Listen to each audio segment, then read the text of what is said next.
This is your weekly report on corruption in the Philippine government.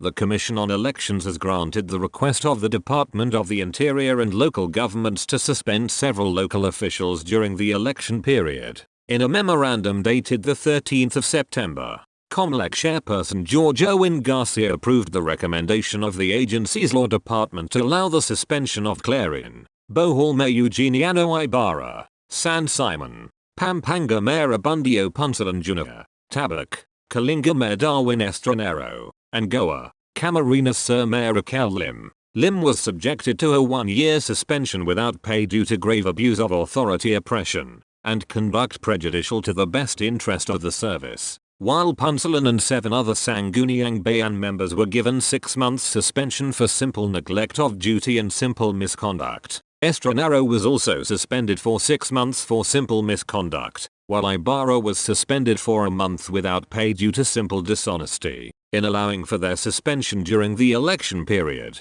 the COMELEC noted that the cases against the elective officials do not involve violation of the Anti-Graft and Corrupt Practices Act, hence prior authority from the Commission is required. Section 261(10) of the Omnibus Election Code prohibits the suspension of any elective provincial, city, municipal or barangay officer without prior approval of the COMELEC, unless said suspension will be for purposes of applying the Anti-Graft and Corrupt Practices Act.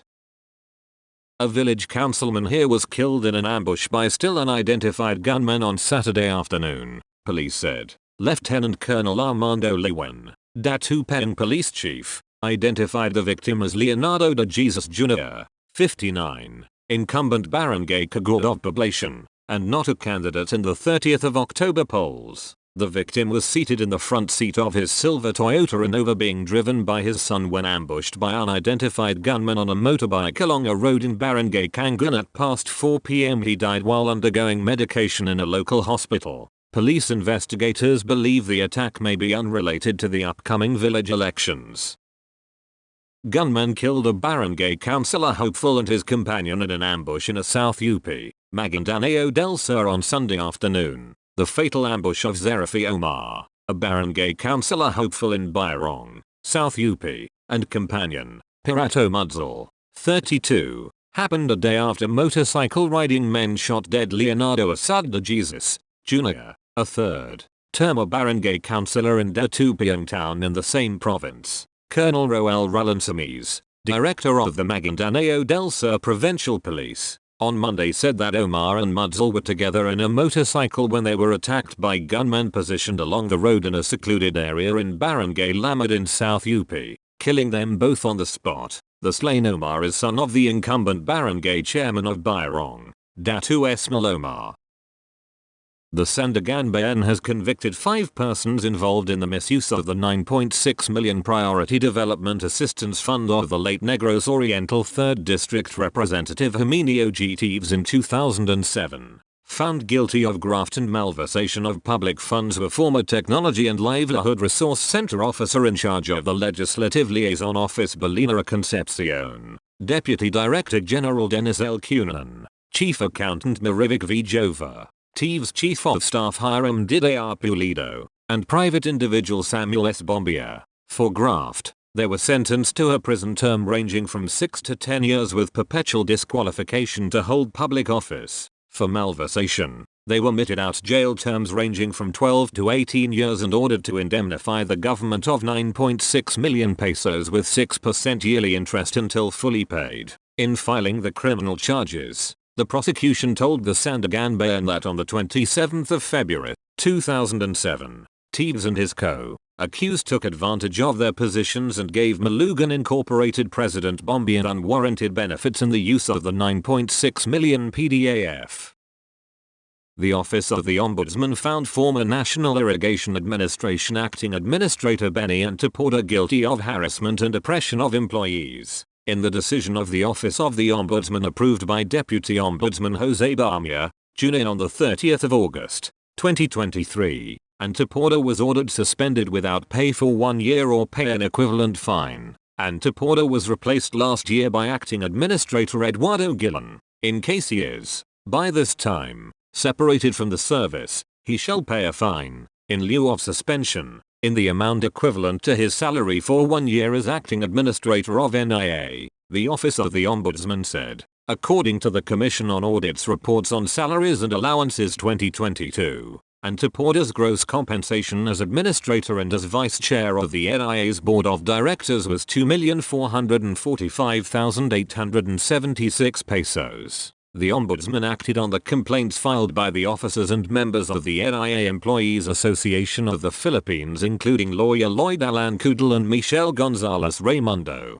They accused Antiporta of conduct prejudicial to the best interest of the service, grave misconduct, harassment, oppression and ignorance of the law. Among the complaints lodged against Antiporta were unjust termination and reassignment of officials. Antiporta dismissed the allegations, which he said were part of a smear campaign against him. Respondent Antiporta's acts failed to live up to the high standards required of a government employee, the ombudsman said. In the decision, however, the ombudsman dismissed the charges of grave misconduct and ignorance of the law against Antiporta. The ombudsman added that the conduct prejudicial to the best interest of the service was already covered in the harassment and oppression offenses.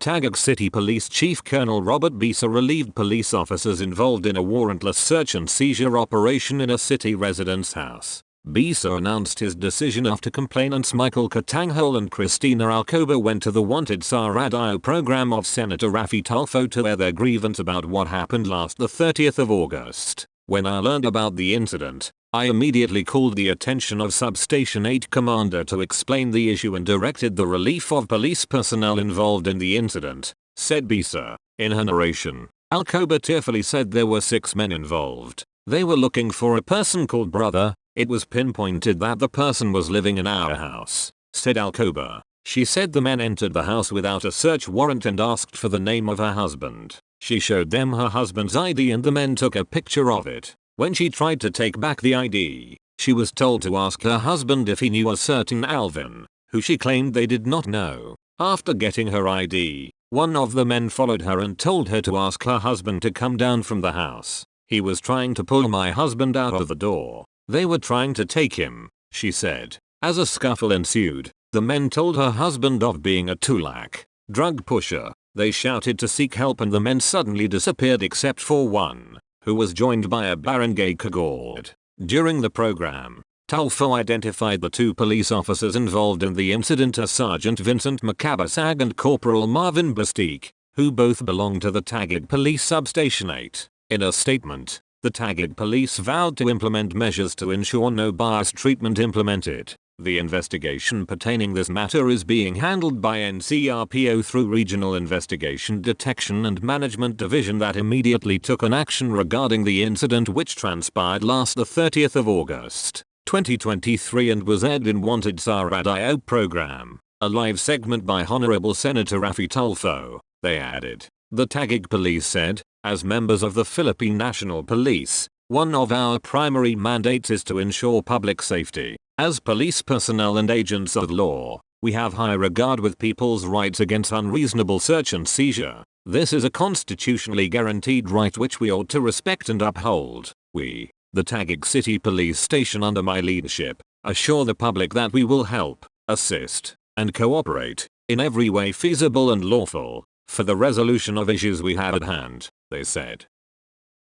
A dismissed police officer wanted for killing a military officer was arrested after 28 years in Rizal on Tuesday, the Philippine National Police said in a statement issued on Tuesday. Fugitive Joel Consuelo Villanueva was a former police sergeant who had been on the list of the most wanted persons in the country. Authorities even offered a reward of 275,000 pesos for any information that could lead to his arrest. Based on the PNP report, Villanueva was collared by members of the PNP intelligence group in Cainta on the strength of a warrant of arrest issued by Branch 56 of the Regional Trial Court of Lucena City for homicide. In the 1990s, Villanueva was assigned to the 237th Philippine Constabulary Company in Candelaria, Quezon. He was convicted of homicide after killing an armed forces of the Philippines officer in 1991 and was dismissed from service in 1995. According to the PNP, The suspect escaped the Lucena City jail in the same year and was recaptured in 1996.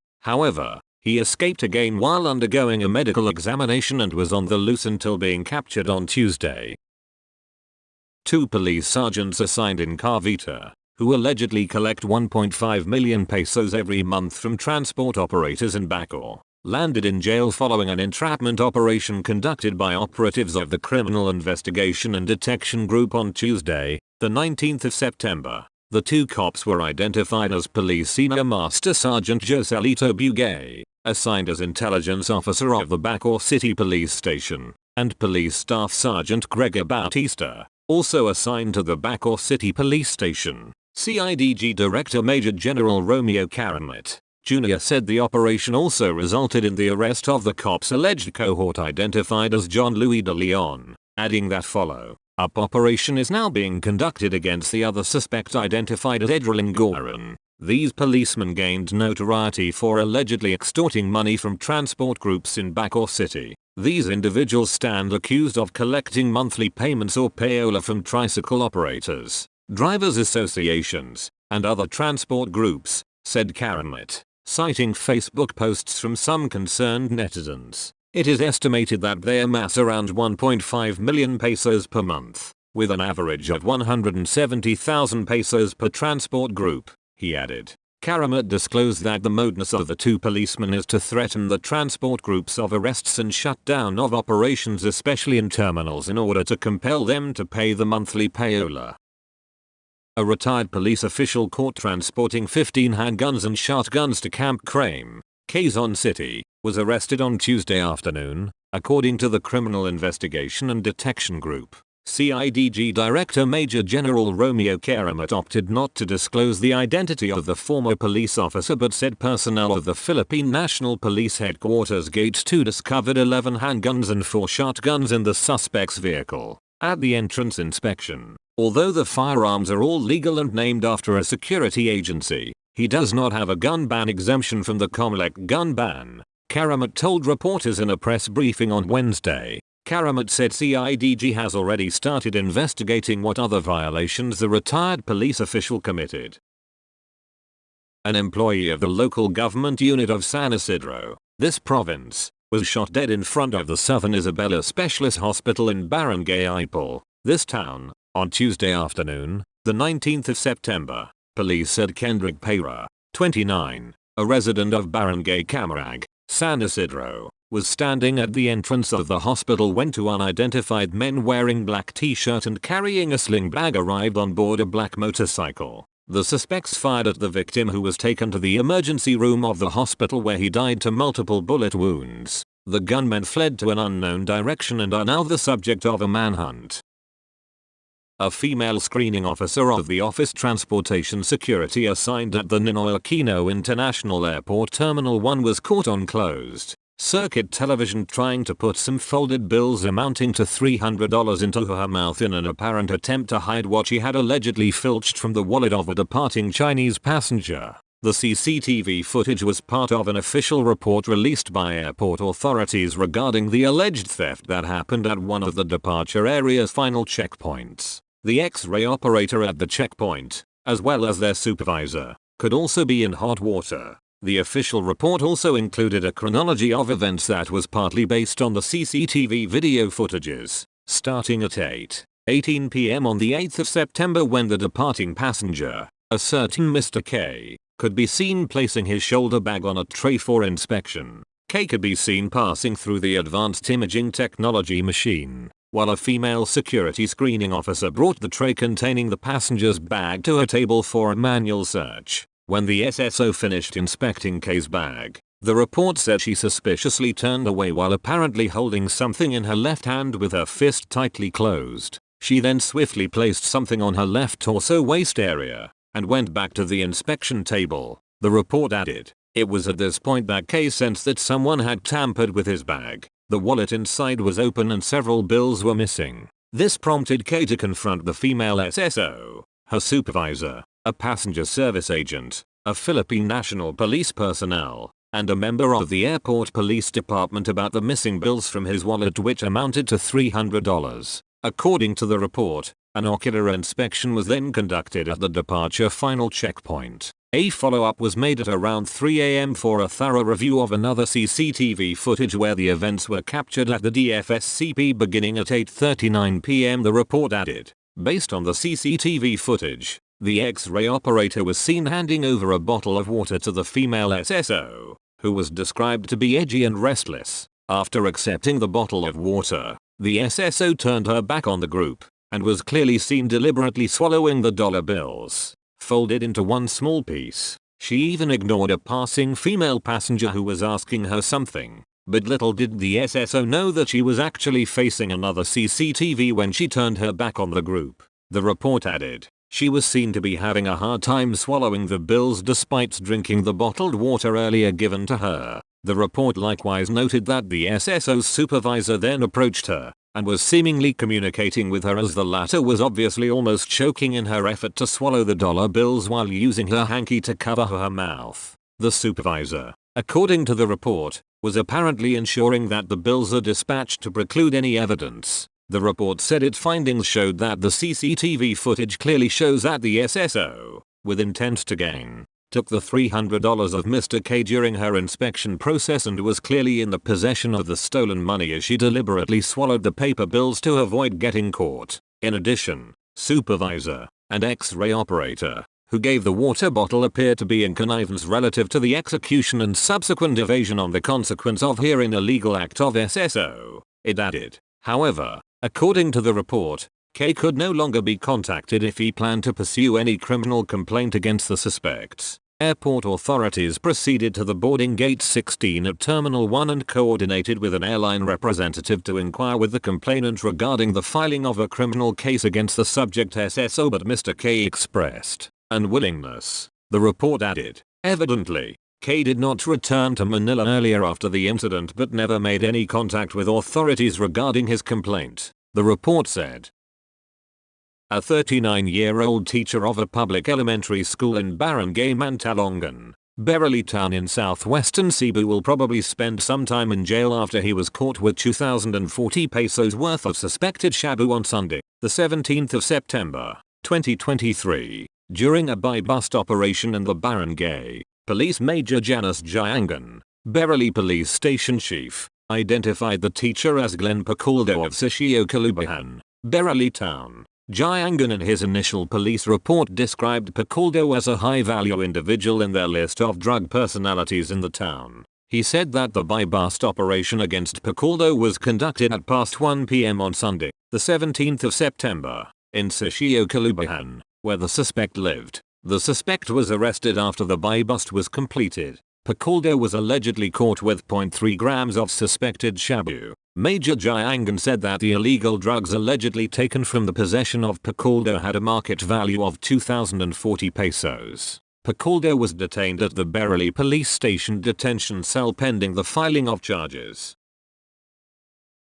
A school principal in Barangay Santo Tomas North, Jane Nuvaresaja was shot multiple times on Tuesday but survived the attack. Jane Municipal Police Station identified the victim as Reden Daquez, the principal of Santo Tomas North Elementary School. According to Municipal Police Chief Master Sergeant Juna Joyo, Daquez was about to enter the vicinity of the school when two gunmen on board a motorcycle fired shots at his car at around 7:20 am. The incident happened at 7:20 in the morning when classes were about to start, Joyo told Inquirer.net over the phone. Police said 7 cartridge cases of fired bullets were recovered at the scene. Based on the initial police reports, Daquez was hit in the side of his body and arms. Joyo said that the lead and possible motive behind the shooting remained to be established. He also mentioned that teachers of the school reported earlier that their classes were still suspended. Meanwhile, the Department of Education condemned the shooting. The department is coordinating with the concerned field officers and the police to apprehend the perpetrators of this brutal crime, it said on its Facebook page. Daquez is now recovering at the Nuvaresaja Medical Center. 2 men on a motorcycle shot dead a vacationing army private and wounded 2 others in an attack that occurred at around Sunday midnight in Tacurong City in Sultan Kudarat Province. In a report to Brigadier General Jimmy Lopez Macarig, Director of the Police Regional Office 12, The Tacurong City Police Station identified the fatality as Private Riemus Iredica Palayes, whose family resides in Barangay Bunafla in Tacurong City, belonged to the Army's 32nd Infantry Battalion based in Malabang, Lanao del Sur. The soldier, who was on a military rest and recreation pass, and his cousin, Royce Iredica Guard, were talking to each other at the entrance to their residential yard when two men on a motorcycle arrived, pulled out pistols from their waists and opened fire, killing Palayes instantly. The attack left Guard and a bystander named Jair Bandardinil badly wounded, now both confined in a hospital. Investigators from the Tacurong City Police are still trying to identify the culprits for prosecution. That's all for this week. I'll see you next week with more stories of corruption and foolishness within the Philippine government.